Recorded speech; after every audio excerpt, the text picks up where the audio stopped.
Olá, sejam muito bem-vindos, muito bem-vindas a mais uma aula de Física da disciplina Física Geral 3. O tema da nossa videoaula são os capacitores. Este tema está devidamente fundamentado no capítulo 25 do terceiro volume da obra Fundamentos de Física, Halliday, 10ª edição.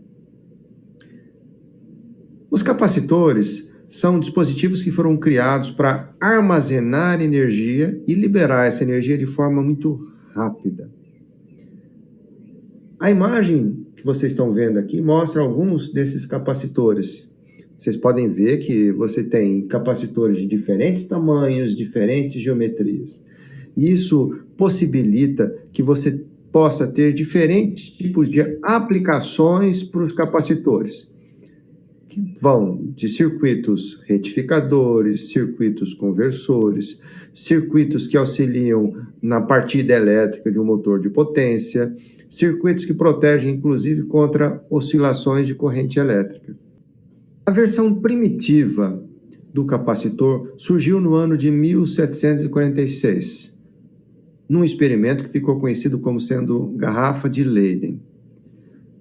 Esse experimento ele foi proposto por Peter van Musschenbroek.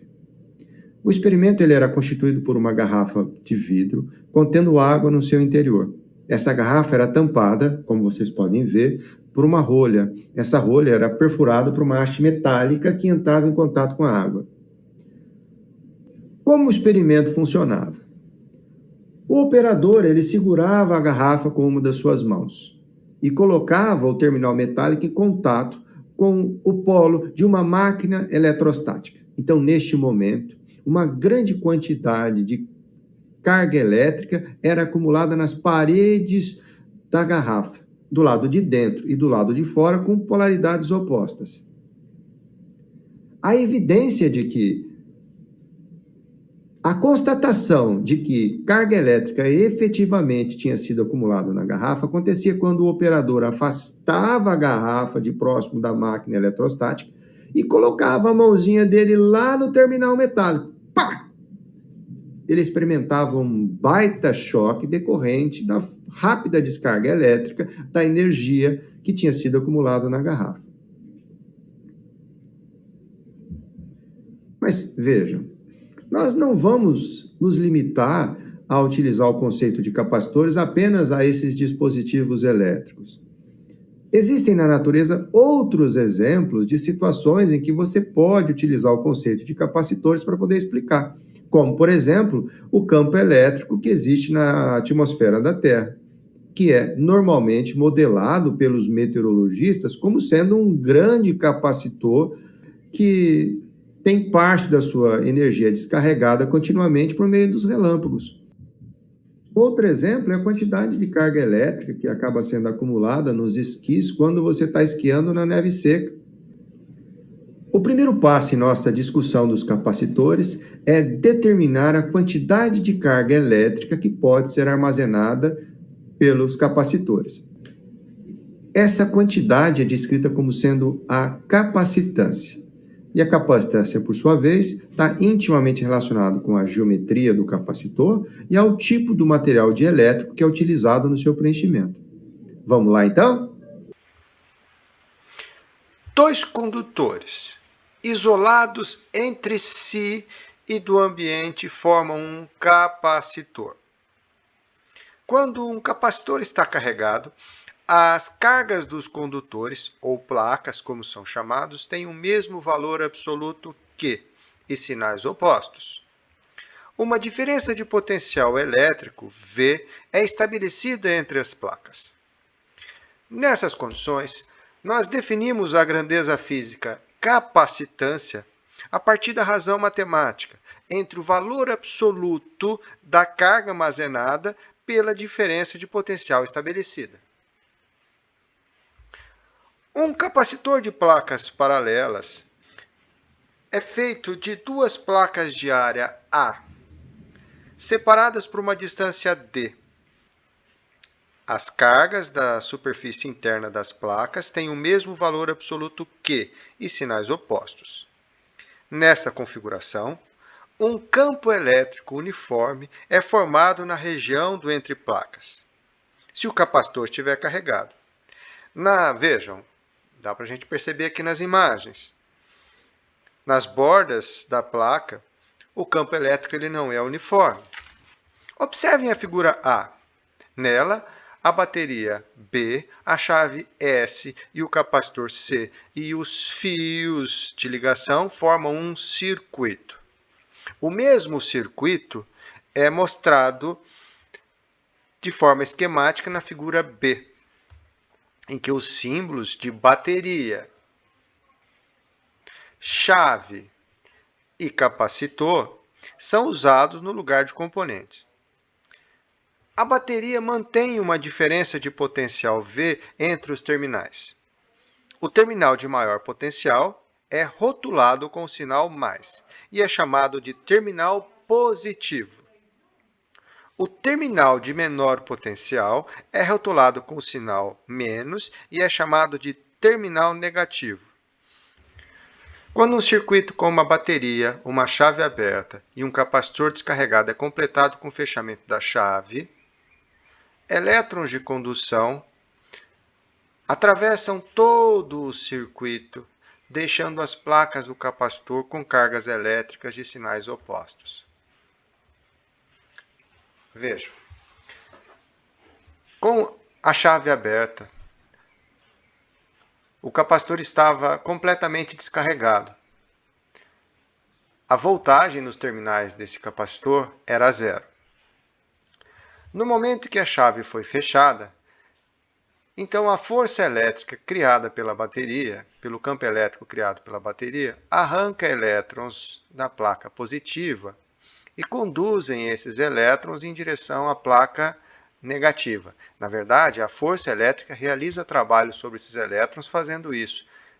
Dessa forma, transfere uma energia potencial U para o capacitor.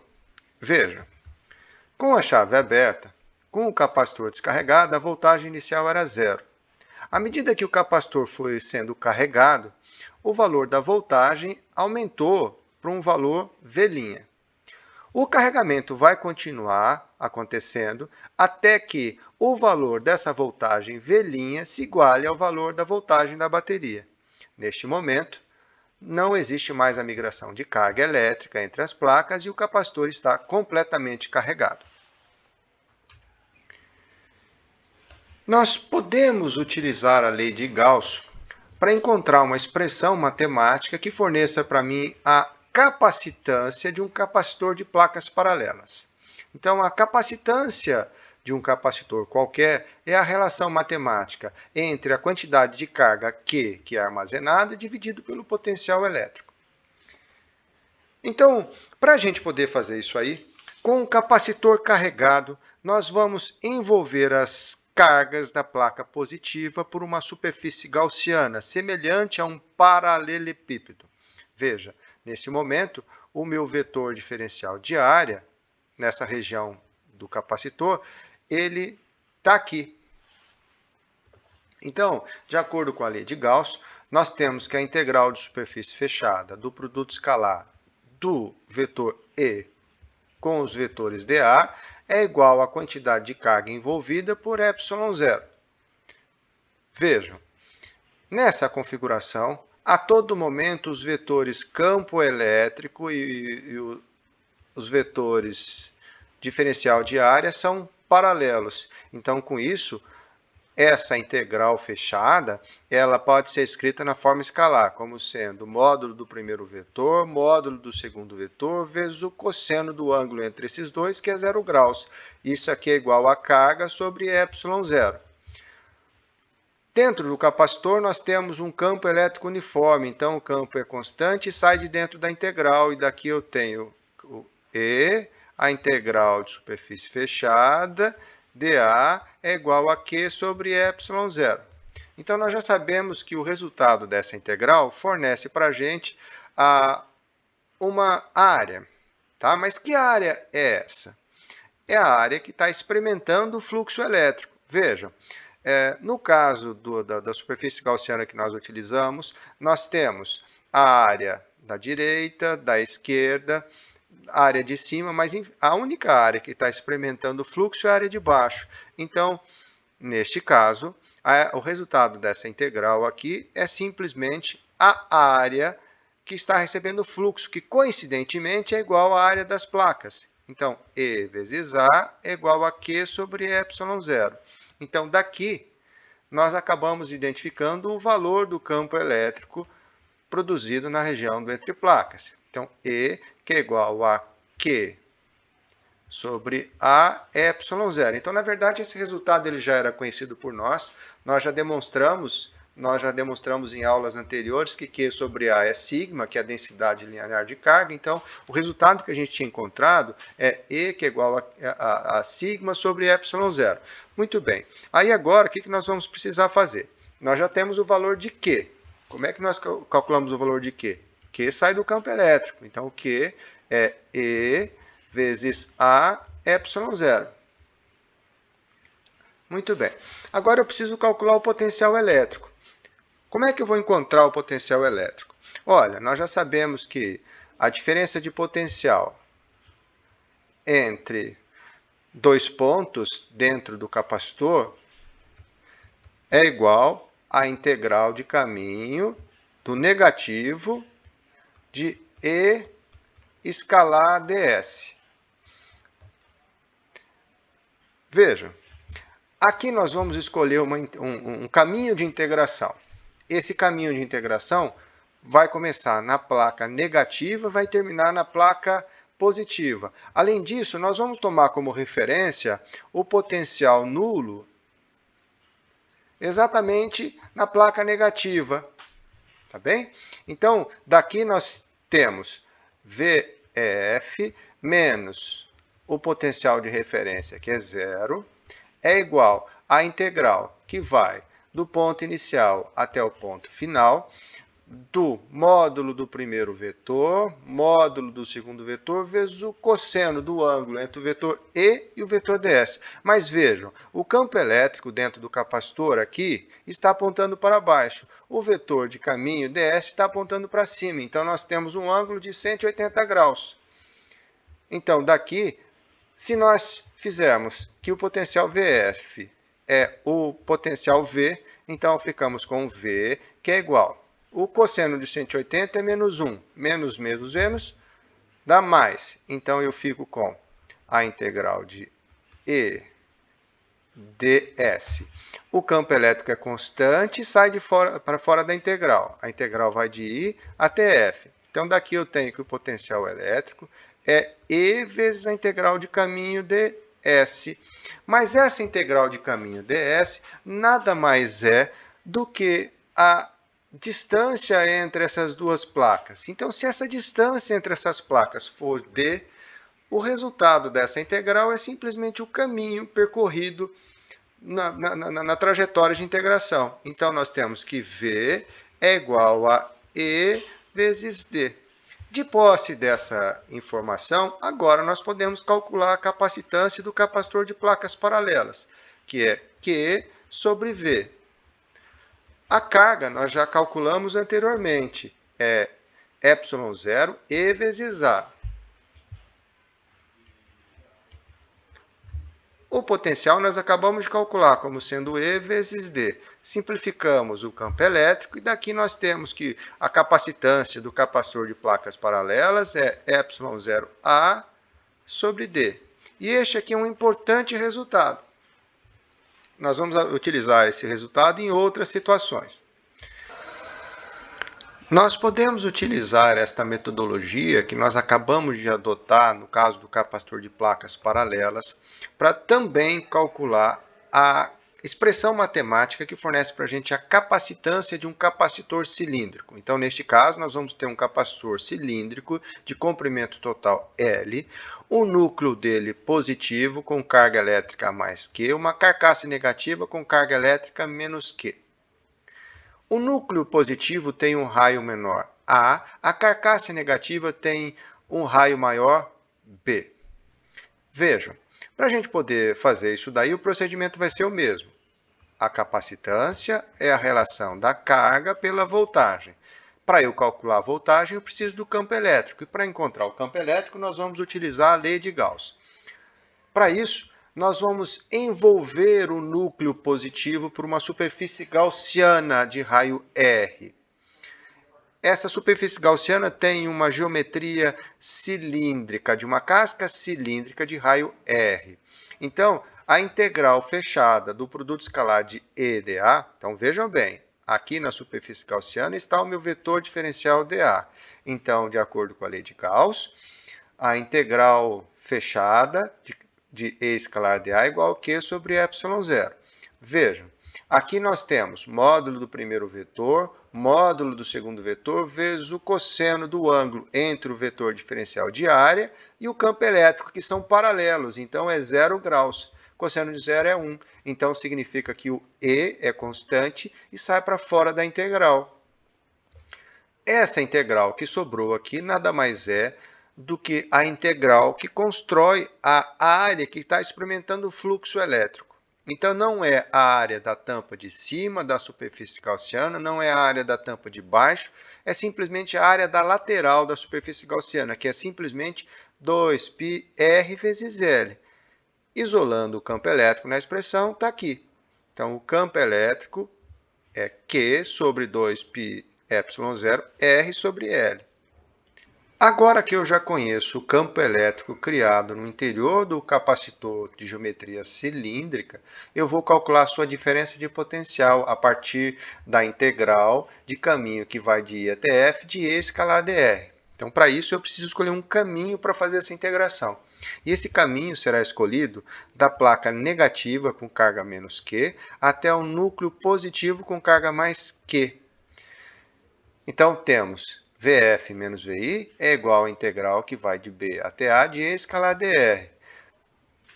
Então, considerando que os vetores diferenciais de caminho dr e o vetor campo elétrico são antiparalelos, então nós temos que o ângulo entre eles é 180 graus e o cosseno de 180 é menos 1. Desta maneira, ficamos com a integral que vai de B até A de E dr. Mas o campo elétrico nós já calculamos anteriormente. Acabamos de calcular como sendo Q sobre 2πε0 R sobre L. Então, substituindo esse valor aqui dentro, temos essa expressão. Vejam, tudo isso que eu acabei de marcar é constante, sai para fora da integração. E a equação fica dessa forma. Essa integral que sobra aqui é a integral de dr sobre R, que é simplesmente a integral o resultado dessa integral é ln de R, que pelo teorema fundamental do cálculo é ln de R, a antiderivada da função no extremo de cima, menos a antiderivada da função no extremo de baixo. Aí, se a gente utilizar aquela propriedade dos ln's, que diz que ln de A menos ln de B é igual a ln de A sobre B, está aqui o potencial elétrico criado dentro do nosso capacitor cilíndrico. Tá? Agora, diante dessas informações, eu posso calcular muito bem a capacitância do capacitor cilíndrico, simplesmente fazendo a razão de Q sobre V. Tá? Então, eu tenho Q dividido por V, que nós acabamos de calcular, como sendo Q sobre 2πε0 ln de A sobre B. Então, nós simplificamos a carga, fazemos a divisão de fração e está aqui a capacitância do nosso capacitor cilíndrico. Podemos utilizar essa metodologia ainda também para calcular uma expressão para a capacitância de outro capacitor muito importante, que é o capacitor esférico. Então, considere que eu tenho um capacitor esférico de núcleo positivo A e carcaça negativa B. Para isso, novamente, eu vou utilizar uma superfície gaussiana. Só que essa superfície gaussiana agora, ela é uma casca esférica de raio R. Então, mais uma vez, a integral de E escalar dA, que é a integral do fluxo total, é igual a Q sobre ε0. Vejam, aqui está o meu vetor diferencial dA. Observe que os meus vetores diferenciais dA em todos os pontos da superfície gaussiana são paralelos ao vetor campo elétrico, que é constante ao longo desses pontos da superfície gaussiana. Então, o que eu vou fazer? Aqui eu tenho módulo do primeiro, módulo do segundo, vezes o cosseno de 0 grau. Tá? eu posso reescrever essa equação na forma escalar, jogando o campo elétrico para fora. E aí eu tenho E, a integral de caminho fechada, dos dAs. Essa integral nada mais é do que a integral que constrói a área que está experimentando o fluxo, que é a área de uma casca esférica, que é 4πr². Desta maneira, eu isolo o valor do campo elétrico dessa forma. Então, nós vamos calcular a diferença de potencial. Então, para isso, nós vamos ter que escolher um caminho. E o caminho que nós vamos escolher começa na casca negativa de raio B, em direção ao núcleo positivo de raio A. Então, a diferença de potencial de VF menos VI é igual à integral de caminho de menos I até F de E escalar dr. Mas veja, a todo momento, nós temos que o vetor diferencial dr é antiparalelo em relação ao campo elétrico, que aponta radial para fora. Então, temos que o ângulo entre E e dr é 180 graus, e cosseno de 180 é menos 1. O campo elétrico, nós calculamos anteriormente, como sendo Q sobre 4πε0 r². Substituindo isso, substituindo o E pelo valor que nós encontramos, ok? A expressão fica dessa forma. Agora veja, Q sobre 4πε0 é constante, ele sai de dentro da integral. E aí passamos a ter a integral que vai de B até A de dr sobre r². E essa integral é 1 sobre r. Então, daqui, pessoal, nós temos que o potencial elétrico é, pelo teorema fundamental do cálculo, Q sobre 4πε0, 1 sobre A, menos 1 sobre B. Fatorando os termos, fica dessa forma. Com isso, pessoal, nós podemos calcular a capacitância, então, dividindo simplesmente a carga dividido pela voltagem. A voltagem nós acabamos de calcular a partir do campo elétrico, fazendo a divisão de fração, e está aqui, pessoal, a capacitância do capacitor esférico. Tudo bem? Um abraço, até a próxima aula.